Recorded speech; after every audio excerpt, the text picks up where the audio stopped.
चुनाव प्रचार थम गया है। तमाम दिग्गजों ने प्रचार में पूरी ताकत झोंक दी। पीएम मोदी से लेकर तमाम नेताओं ने प्रचार किया और सभी ने अपनी अपनी पार्टी के लिए लोगों से वोट की अपील की। वहीं पहले चरण में चुनाव प्रतिशत बढ़ा, जिससे एनडीए अपनी ज्यादा सीटों का दावा कर रहा है, तो महागठबंधन पहले चरण में अपनी 75 से ज्यादा सीटें मानकर चल रहा है। हालांकि अब 11 नवंबर को दूसरे चरण का चुनाव होगा। देखना होना है कि जनता किस पर भरोसा करेगी और किसके लिए वोट करेगी। वहीं ये चुनाव दिलचस्प इसलिए भी है कि लालू परिवार में फूट है। तेजस्वी अलग चल रहे हैं, तेज प्रताप अलग लड़ रहे हैं। हालांकि इस चुनाव में इंडिया न्यूज की टीम ने क्या क्या चुनावी रंग देखे, इसकी तस्वीर क्या साफ होगी, इस पर हम रिपोर्टर्स से भी बातचीत करेंगे।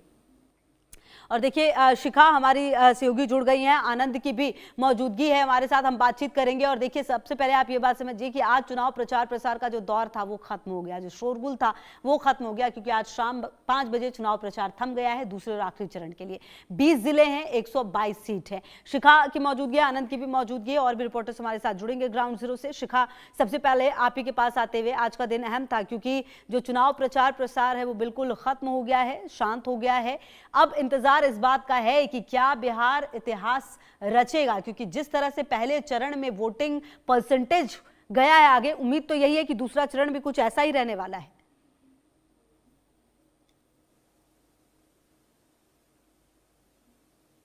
थम चुका है और अब केवल और केवल नतीजों पर ही 11 तारीख के बाद 14 तारीख का ही इंतजार होगा और नतीजों का इंतजार रहेगा। लेकिन फिलहाल जो देखने को मिल रहा है वो ये मिल रहा है कि एनडीए और महागठबंधन दोनों ही इस बात पर दावा कर रहे हैं कि जो ये बढ़ा हुआ वोटर टर्नआउट है, जो 65% वोटर बाहर निकला है और जिसने मतदान किया है, वो उनके दोनों के दावे हैं कि अपने अपने तरफ उनके वोट गिरा है। लेकिन जो एक्सपर्ट्स कह रहे हैं उनका ये मानना है कि दरअसल ये एसआईआर की वजह से है, क्योंकि 65 लाख वोट कटे थे, जो एक बड़ा नंबर था। और उनका ऐसा मानना है कि क्योंकि वोट कटे हैं तो वोटर लिस्ट में जो छंटनी हुई है उसके बाद अगर लोग निकले हैं वोट करने तो वो संभवतः उसमें कोई बहुत बड़ा वेव का ऐसा कोई मतलब नहीं है। वो दरअसल ये इस वजह से हुआ है क्योंकि नंबर का हेरफेर हुआ है।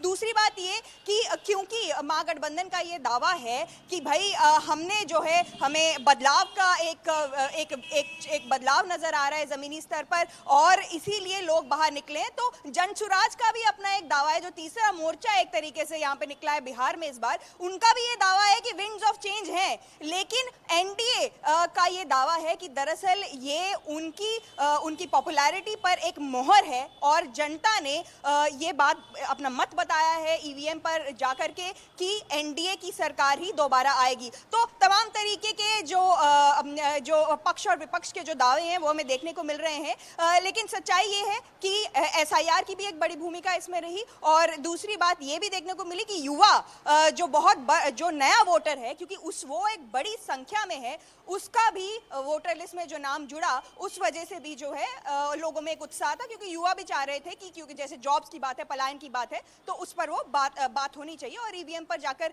उन्होंने भी अपनी बात रखी और कहीं ना कहीं ईवीएम के थ्रू अपना एक मत बताया। तो संभावना ये जताई जा रही है कि युवा और महिला दोनों ही जो ये वोटर है, जो नया एमवाई समीकरण बना है, ये दोनों वोटर डिसाइडिंग फैक्टर होने वाले हैं इस बिहार के चुनाव में। और इसीलिए कोई नई बयार रच जाएगा बिहार, ये तो 14 नवंबर की डेट ही बताएगी। लेकिन फिलहाल देखने की वाली बात ये कि चाहे जॉब्स हो, पलायन हो या फिर महिलाओं के मुद्दे हो, ये मुद्दे सबसे ज्यादा रेजोनेट कर रहे हैं लोगों के अंदर। ठीक है, आप रहिए हमारे साथ। अच्छा देखिए आनंद की भी मौजूदगी और शैलेंद्र की भी मौजूदगी हमारे साथ। आनंद, देखिए ये बात तो तय है कि दूसरे चरण का चुनाव होगा और इसमें अब देखना ये होगा कि किस तरह से जो जनता है वो सामने आती है। लेकिन ये बात भी मानना पड़ेगा कि 2020 के भी चुनाव को अगर हम देखें, नीतीश कुमार उस फेज में थे जो सबसे ज्यादा कम वोट उनको मिले। लेकिन ये बात भी माननी पड़ेगी कि उनके जो कोर वोटर्स थे वो कहीं हिले नहीं है। एक बहुत बड़ा वर्ग है जिनके माइंड में आज भी वो जंगल राज की छवि है और इसी को भुनाया है इस पूरे चुनाव में। अगर एनडीए को हम देखें तो तमाम जनप्रतिनिधियों की तरफ से क्या वो मुद्दे होंगे जो खास करके इन सीमांचल और मिथिलांचल की सीटों पर हावी होंगे? के कार्यकर्ता आ रहे हैं, लगातार दूर दराज इलाकों से आ रहे हैं। तेजस्वी यादव के पास में आज चूंकि उनका जन्मदिन भी है, तो ऐसे में ये अपने साथ में अपना रिपोर्ट भी लेकर आ रहे हैं कि आखिर किस तरह से प्रथम फेज में वोटिंग हुई है और आखिर किस तरीके से सेकेंड फेज में ये क्या होप कर रहे हैं। तो यहाँ पे कुछ लोग हैं, हम उनसे भी बात करेंगे और जानेंगे कि आखिर इनका क्या कहना है। जिस तरह से रिकॉर्ड वोटिंग हुई, जिस तरह से एनडीए ने तमाम सवाल उठाए हैं जंगल राज पे, और खास तौर पे जिस तरीके से तेजस्वी ने जो वादा किया है तेजस्वी प्रण में कि हर परिवार से एक व्यक्ति को सरकारी नौकरी दी जाएगी, तो ये जो फैक्टर्स हैं आखिर चुनाव में कितना पहुंच पाया है लोगों तक, तो हम यहीं पे उनके कार्यकर्ताओं से बात करेंगे और जानेंगे आखिर उनका क्या करना है। क्या नाम है सर आपका? मैं डॉक्टर आर.सी. पांडे हूँ। मैं इनके मित्र दल किसान कांग्रेस का नेता हूं और किसान कांग्रेस का राष्ट्रीय महासचिव और बिहार का प्रभारी भी हूं। सर, जिस तरीके से रिपोर्ट्स आए हैं पहले दौर चरण में कि किस तरीके से रिकॉर्ड वोटिंग हुई है, बम्पर वोटिंग हुई है, बिहार में इतनी ऐतिहासिक वोटिंग कभी नहीं हुई है। आंकड़े बताते रहे कि जब भी इतनी हाई वोटिंग होती है तो सरकारें बदलती हैं, तो क्या लग रहा है आपको कि सरकार बदलने वाला है बिहार में, या फिर जो है कि एनडीए की सरकार है, नीतीश कुमार जो बार बार कह रहे हैं 10,000 रुपये का उन्होंने महिलाओं को पैसा देने का काम किया है और कह रहे हैं कि ये हमारा ट्रम्प कार्ड है, तो लगता है जिस तरह से तेजस्वी ने वादे किए हैं कि हर परिवार में एक सदस्य को नौकरी दी जाएगी, सरकारी नौकरी दी जाएगी, तो उस पर अब लोग भरोसा कर रहे हैं, चूंकि वो जंगल राज की बात लगातार दोहराते हैं। सबसे पहले तो मैं आपका बिहार की धरती पर स्वागत कर दूं। आप दिल्ली से चल करके आए हैं और तेजस्वी जी, एक बात मैं साफ कर देना चाहता हूं कि आज तेजस्वी जी का जन्मदिन है, उन्हें भी मैं आपके चैनल के माध्यम से शुभकामना देता हूं। आप जहां पर खड़े हैं आज ये 10 सर्कुलर रोड है, लेकिन ये भावी मुख्यमंत्री बिहार का आवास होने वाला है, क्योंकि जिस तरह से युवाओं का रुझान वोटिंग की तरफ वोट परसेंट बढ़ा है, तो तेजस्वी और राहुल जी के विश्वास पर बढ़ा है।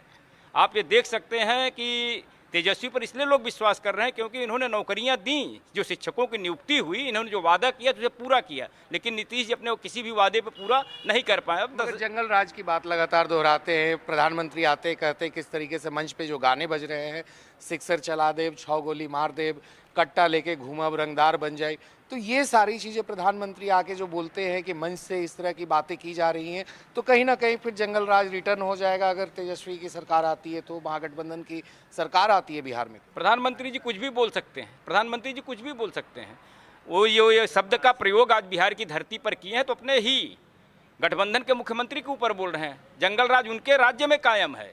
गोलियां क्या पटना में रुकी हुई हैं? क्या जंगल राज नहीं दिख रहा है? आए दिन दहाड़े महिलाओं का अपहरण हो रहा है, बलात्कार हुआ, क्या वह रुका हुआ है? ठीक है, अभी हमारे साथ और भी लोग हैं, हम उनसे भी बात करेंगे।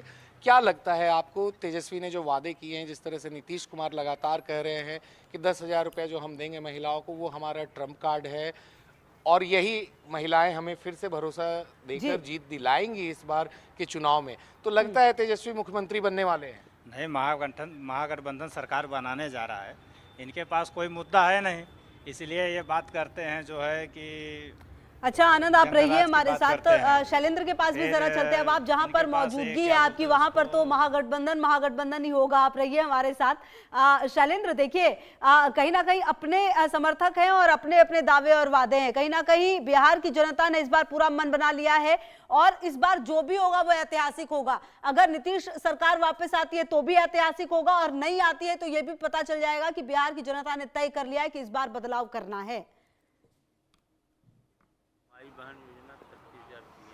देखिए, साफ तौर पे है, बदलाव करना है या रखना है ये जनता के ऊपर ही है, लेकिन जो रुझान आ रहे हैं उसमें बहुत कुछ लगता नहीं है कि बहुत परिवर्तन होने वाला है या बहुत चीज़ें होने वाली हैं। और जो मैं कहूं कि अब जब चुनाव प्रचार थम गया है और अब वोटिंग होनी है, तो ये समझिए कि आप अगर कहें कि चंपारण से लेकर यानी वाल्मीकि नगर से लेकर और किशनगंज तक की यात्रा हम लोगों ने की है, चाहे भागलपुर का इलाका हो, चाहे बांका का इलाका हो, चाहे नवादा का इलाका हो, गया का इलाका हो, या यूँ कहें कि चाहे सीतामढ़ी का इलाका हो, ऐसा कोई इलाका नहीं है जहाँ जाने का अवसर नहीं मिला है।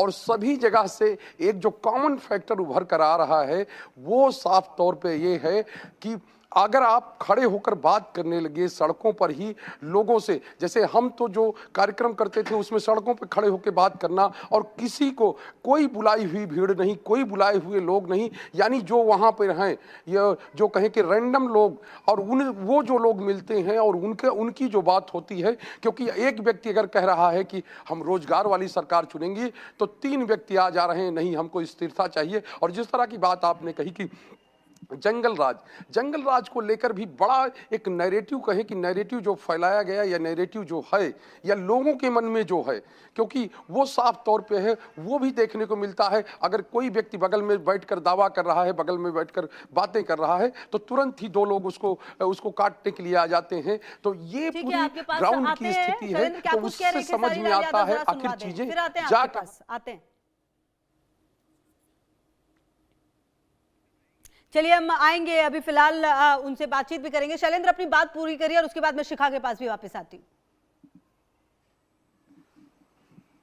जी, तो ये बात मैं कह रहा था क्योंकि साफ तौर पे है, बहुत चीजें दिखती हैं जब आप ग्राउंड पे जाते हैं, जब लोगों से बात करते हैं लोग। और पहले चरण का मतदान हो गया है, लाइन में जो कतारें थी, यानी कि जो लोग लाइन में लगे हुए थे वो किस तरह से बात कर रहे हैं। और एक चीज और, जो तस्वीरें बाद में सामने आज हम लोगों ने कई तस्वीरें ऐसी देखी, चूंकि जो मतदान हुआ उसके बाद कहीं पर ये महिलाओं का जो फैक्टर है, यानी MY का एक फैक्टर और चल रहा है, महिला और यूथ, इस फैक्टर की भी बात अब खूब चर्चा हो रही है। और महिलाओं को लेकर कई तरह से प्रताड़ना के मामले सामने आए कि पति किसी दूसरी पार्टी में है, पत्नी किसी दूसरी पार्टी में वोट देना चाहती है, और उसको लेकर दोनों में विवाद हुआ। कई जगह से मारपीट की घटनाएं भी सामने आई, उसके विजुअल्स भी सामने आए, यानी कि गाँव में ऐसा हुआ। और कई जगह पर ऐसी भी चीजें हुई कि आसपास किसी दबंग जात के लोग हैं और उन्होंने जाकर, जो पिछड़े लोग हैं, जो कहा जाए कि उन्होंने कह दिया कि नहीं आपने इसको वोट दिया, हमने इसको वोट दिया, अगर ये बात हो गई तो वहां मारपीट के लिए पहुंच गए। तो ये भी तस्वीरें सामने आई, ये भी दावे सामने आए, तो आप समझ सकते हैं। पता तो तभी चलेगा जब रिजल्ट आएगा। अगर बात करें, देखिए शिखा, एक बात तो तय है कि 20 साल पहले जो मुद्दे थे, हम आज भी उसी बात पर बिहार पर लड़ाई हो रही है। बिहार को बीमारू राज्य का जो तमगा है वो आज भी मिला हुआ है, उस चीज को मिटा नहीं पाई नीतीश सरकार। कुछ ये बातें हैं जो लगातार बिहार की जनता सोचकर और समझकर वोट डालेगी।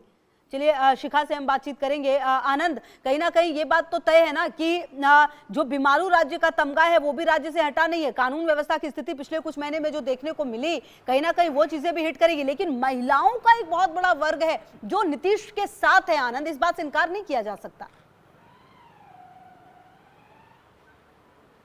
जी खुशबू, देखिए जिस तरीके से आपने बात कही कि महिलाओं का एक बड़ा वर्ग है जो नीतीश कुमार पे लगातार भरोसा जताते आ रहे हैं, और कारण भी इसके बहुत बड़े रहे हैं। जब 2005 में नीतीश कुमार जीत कर आए थे तो फिर 2010 के कार्यकाल, 2005 से 10 का जो उनका कार्यकाल था, तो उसमें हमने देखा था कैसे उन्होंने महिलाओं के लिए, खास तौर पे छोटी बच्चियों के लिए जो स्कूल जाती थी उनके लिए साइकिल योजना लेकर आए, यूनिफॉर्म योजना लेकर आए, ताकि स्कूल से जो ड्रॉप आउट का रेट था वो गिर जाए। फिर शिक्षा में वहाँ पर देखा गया कि किस तरह से शिक्षा के क्षेत्र में जब सुधार की गई तो फिर बच्चे पढ़ के फिर यही शिक्षक बने सरकारी स्कूलों में भी। हालांकि लगातार मानदेय को लेकर ये शिक्षक हमेशा अपने जॉब को रेगुलर करवाने के लिए ये लोग सड़कों पे आते रहे हैं और उन पे लाठियां भी चली है, ये चीज़ें भी हमने साफ देखी है। मगर जिस तरीके से आपने महिलाओं की बात की, मगर वहीं दूसरी तरफ युवा हैं बिहार के, जिनका सीधा डिमांड रहा है कि आखिर बिहार में जब 20 साल से एनडीए की सरकार रही है तो फिर यहाँ से पलायन अभी तक इतना क्यों बढ़ा है, आखिर नौकरियों की अपॉर्चुनिटीज़ यहाँ पे क्यों नहीं आई हैं, इंडस्ट्रीज़ यहाँ पर क्यों नहीं लगे। अगर सुशासन ही था, अगर सारा जंगल राज खत्म हो गया था, तो महागठबंधन लगातार ये सवाल उठाता है, खासतौर पर राष्ट्रीय जनता दल और कांग्रेस पार्टी उठाती है कि अगर आपने सब कुछ सही कर दिया था तो आखिर आज इतने हत्याएं क्यों हो रही हैं, इतनी रेप की वारदातें क्यों हो रही हैं। तो ये भी सवालों पे जवाब नीतीश कुमार को देना पड़ता है। और जिस तरीके से विपक्ष उन पे ये आक्रमण करता है, खासतौर पे पलायन के मुद्दों को लेकर, बेहतर शिक्षा व्यवस्था के मुद्दे को लेकर और बेहतर स्वास्थ्य शिक्षा के मुद्दों को लेकर, तो कहीं ना कहीं नीतीश कुमार को वो घेर जरूर पाते हैं। और एक बड़ी बात इसमें और है खुशबू, मैं आपको बताना चाहूँगा कि जेपी आंदोलन से 4 बड़े नेता बिहार में निकल कर आए थे। उनमें से एक लालू प्रसाद यादव थे, दूसरे नीतीश कुमार, तीसरे रामविलास पासवान और चौथे सुशील कुमार मोदी। शायद ये नीतीश कुमार और लालू प्रसाद यादव का आखिरी चुनाव भी कहा जा सकता है बिहार में अपने नेतृत्व में लीड करने के लिए। इसके बाद फिर उनके नेक्स्ट जनरेशन इस चुनाव को लीड करेंगे बिहार में। जिस तरीके से तेजस्वी ने कमान संभाल रखी है राष्ट्रीय जनता दल की, उसी तरीके से नीतीश कुमार की भी पार्टी की कमान अब धीरे धीरे दूसरे हाथों में जा रही है। मगर वहीं हम बात करें ये जेपी आंदोलन से निकले, जिन्होंने लगातार सामाजिक लड़ाई और